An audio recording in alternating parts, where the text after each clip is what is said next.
এই যে 2.5 ঘন্টা 8টা থেকে যে ভোট শুরু হলো, 2.5 ঘন্টা কি হয়েছে ভিতরে আমরা জানি না। এবং বিভিন্ন জায়গায় আরো কিছু অভিযোগ এসেছে। তো এখানে 10:30 পর্যন্ত আমাদের যারা এজেন্ট আছে তারা ঢুকতে পারেনি। একই সাথে যারা অবজারভার আছে তারাও ঢুকতে পারেনি।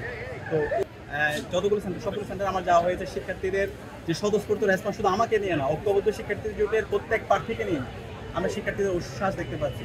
এবং গত 1 বছর জুড়ে আমরা শিক্ষার্থী বান্ধব যতগুলো কাজ করেছি সেই কাজগুলোতে আমরা শিক্ষার্থীদের স্বতঃস্ফূর্ত রেসপন্স পেয়েছি। তো আমরা আশা রাখছি এই ডাকসু নির্বাচনে ব্যালট একটা বিপ্লব হবে এবং আমাদের প্রার্থীদের ভূমিদল বিজয় হবে আমরা বিশ্বাস করছি। আমরা আমাদের কনসার্নগুলো জানিয়েছি, এখন পর্যন্ত যতগুলো কনসার্ন এসেছে আচরণবিধি লঙ্ঘন করেছে অনেক প্রার্থীরা সেগুলো আমরা জানিয়েছি। এবং আমি যে সেন্টারের সামনে দাঁড়িয়ে আছি ইউলের, আপনারা জানেন এখানে 10:30 পর্যন্ত আমাদের যারা এজেন্ট আছে তারা ঢুকতে পারেনি। একই সাথে যারা অবজারভার আছে তারাও ঢুকতে পারেনি। তো এই যে 2.5 ঘন্টা 8টা থেকে যে ভোট শুরু হলো, 2.5 ঘন্টা কি হয়েছে ভিতরে আমরা জানি না। এবং বিভিন্ন জায়গায় আরো কিছু অভিযোগ এসেছে। তো এই অভিযোগগুলো প্রশাসন যেন তদন্ত করে এবং এগুলোর যেন তারা স্পষ্ট ব্যাখ্যা দেয়।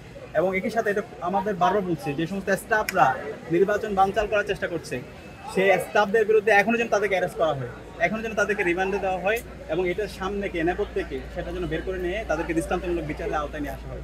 আমাদের অবস্থান পরিষ্কার, যে অপরাধী তার বিচার করতে হবে, নির্বাচনটাকে ফ্রি ফেয়ার ক্রেডিবল করতে হবে এবং সবার জন্য লেভেল প্লেয়িং ফিল্ড এনশিওর করতে হবে। এবং এই নির্বাচনের মাধ্যমে আমরা আমাদের বাংলাদেশের সকল মানুষের কাছে একটা গণতান্ত্রিক বাংলাদেশ বিনির্মাণের জন্য তো আমরা বার্তা দিতে চাই। Thank you.